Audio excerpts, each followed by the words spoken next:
थी है। जब वहाँ राजमहल के दरबार पर पहुँचती है तो सैनिक उसे महल के बाहर ही रोक देते हैं और कहते हैं, ए बुढ़िया, बिना किसी आज्ञा के रात के पहर तुम राजमहल के अंदर कहाँ चली जा रही हो? क्या तुम्हें डर नहीं लगता? ये राजा का महल है, बिना आज्ञा यहाँ कोई नहीं जा सकता। बुढ़िया के रूप में विस्मती बोली, अरे बेटा, मैंने सुना है इस राज्य के राजा बड़े दयालु हैं और वह रात और दिन अमीर और गरीब का भेद नहीं करते। किसी को जिस समय उनकी ज़रूरत होती है वह आते हैं और उसकी सहायता करते हैं। सैनिक बोला, यह बात सच है, किंतु तुम्हें यह वादा करना होगा, राज्य से मिले वाला इनाम का आधा हिस्सा तुमको हम सैनिकों को देना होगा, तो हम तुम्हारा संदेश महाराज तक पहुंचाएंगे। विस्मती मन ही मन मुस्कुराने लगी और कहती है, पिताजी सच ही कह रहे थे, पर इसमें बेचारे राजा का क्या दोष?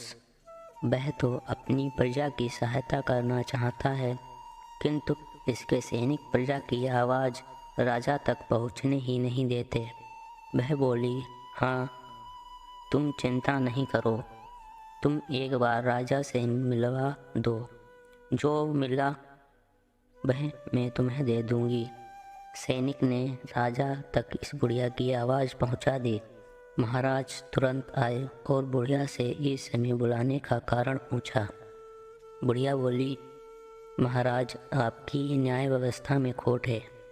आपने सिर्फ देखने के लिए यह व्यवस्था की है कि कोई कभी भी मिल सकता है, किंतु आपके सैनिक किसी दुखियारी को आपके साथ बात तक नहीं करने देते और आपके द्वारा मिले इनाम का आधा हिस्सा मांगते हैं। महाराज को इस बात पर विश्वास नहीं हुआ। बुढ़िया बोली, ठीक है महाराज, आप हमें कोड़े मारने की सज़ा दें और मैं ये सज़ा आपके सैनिकों के साथ बांटूंगी और आपको मेरी बात पर विश्वास हो जाएगा। महाराज ने वैसा ही किया और जब वह बुढ़िया के पीछे पीछे गए तब उन्होंने देखा कि सच में उनके सैनिक बुढ़िया से मिला हुआ आधा हिस्सा मांग रहे थे और बुढ़िया के कोड़ों की सज़ा को उसने बांटने को कहा। कोड़ों की सज़ा को सुनकर उन्होंने बुढ़िया को डांट कर भगा दिया। महाराज उस समय तो कुछ नहीं बोले, किंतु सुबह होते ही उन्होंने सैनिकों को बुलाया और हर सैनिक को 40-40 कोड़े मार लगाने की सज़ा दी और अपराध पूछने पर उन्होंने रात की पूरी घटना बताई कि वह फिर से उस बुढ़िया को आदर सहित महल में वापस लाएं। बुढ़िया सैनिकों को ढूंढने पर भी नहीं मिली, किंतु रात होने पर महल में फिर से एक दुखी औरत आ गई और राजा से मिलने के बारे में सैनिकों से आग्रह करने लगी। सैनिक ने फिर वही पुराना काम किया, इनाम में हिस्सा मांगा। राजा से उस दुखी औरत ने राजा को फिर से पूरी बात बताई और अगले दिन राजा ने फिर सैनिकों को 40-40 कोड़े मारने की सज़ा और उस दुखी औरत को ढूंढ कर लाने को कहा। सैनिक ने बहुत ढूंढा पर वह औरत नहीं मिली।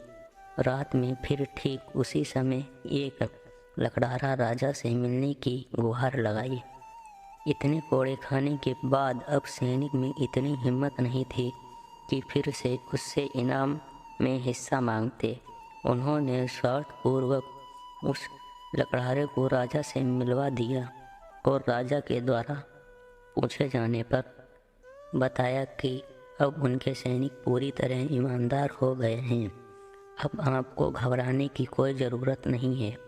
और ऐसा कहकर वह वहाँ से वापस चला गया। राजा अमर को शक होने लगा। आखिर 3 दिनों से लगातार बुढ़िया, दुखियारिन, लकड़हारा एक एक करके मेरे पास आते रहे किंतु किसी ने मुझे अपनी कोई समस्या नहीं बताई, बल्कि मेरे सैनिकों के बारे में बतलाकर चले गए। आखिर वे कौन थे जो ढूंढने पर भी नहीं मिल रहे? मुझे लगता है कि जरूर मेरी सहायता करने के लिए यहाँ कोई आया है। अगले दिन महाराज शिकार के लिए जा रहे थे कि अचानक उन्होंने देखा कि एक खतरनाक काला सांप उनके इधर आ रहा था। महाराज का निशाना बड़ा अचूक था। उन्होंने सांप के ऊपर निशाना साधा और तीर छोड़ दिया।